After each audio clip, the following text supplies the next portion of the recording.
everyone. First of all, apologies for those of you who were looking for the live video at 5 o'clock.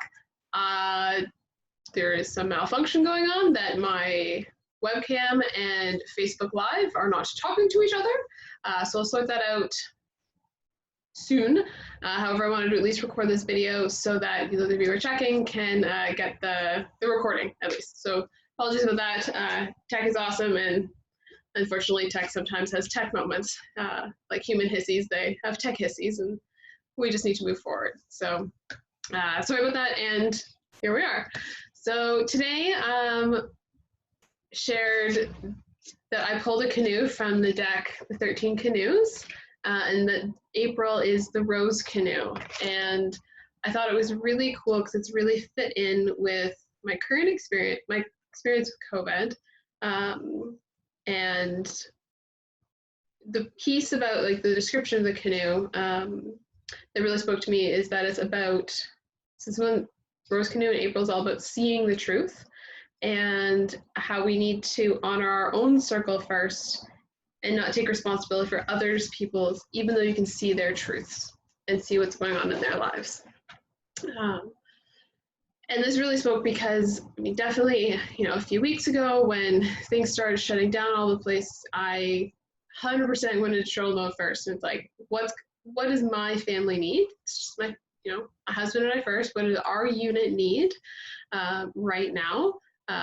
As I shared in a post, squash was the thing that my brain said I needed first. I mean, had some other supplies. Anyways, so what did we need? And then, checked in with my parents, and that was good. And checked in with our in-laws who are actually in Mexico. So they had a lot more needs because they had to get home from Mexico. And so it's been a very dynamic time of exploring and, meeting, really focusing on what we have to give. And being able to give that in a sustainable way. And I think that's the piece that often gets missed, is that there's sustainability includes our own personal resources. And that's kind of what I wanted to chat about today. And that's where the concept of a champagne fountain comes in, or a chocolate fountain, whichever one you want to go with. But I like the champagne one, like cool, crisp bubbles. So if you imagine a champagne fountain, it would have been cool to make one, although the glasses might have broke. Anyways, so you stack champagne glasses, pop the bottle, and then pour it from the top. And it pulls down through all the glasses, with the one at the top getting the really crisp, refreshing things first. The best bubbles, because there hasn't been aerating as the rest of it's flowed down the rest of the pyramid. And so when we're thinking about our resources and being able to give, because this is such a time of being able to give and giving a lot and just being there in that place. However, we need to be able to give of ourselves. So when we're at the top of the champagne fountain, we make sure that we get those resources. We make sure that we're sleeping. We make sure that we're eating. We make sure that we do the things that we need to do, which is why, like for me, I've begun incorporating a lot more walking into my day. So, and our mornings are a little slower than they used to be. Getting up, having breakfast, going for like a 30-minute walk, not a quick 10-minute stretch your legs, but enjoying that space, letting the legs really, get almost a little bit of fatigue to them. We go fit quick. And to be able to have that time and filling up from that space, and then coming in and starting our work day, maybe a little bit later, and a little bit different pacing, something that really feels good for us and our hearts and our bodies.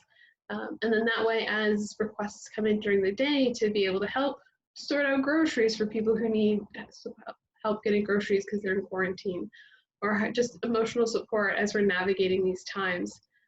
By starting the day, maximally filling up food, nature, reading is a big one for me.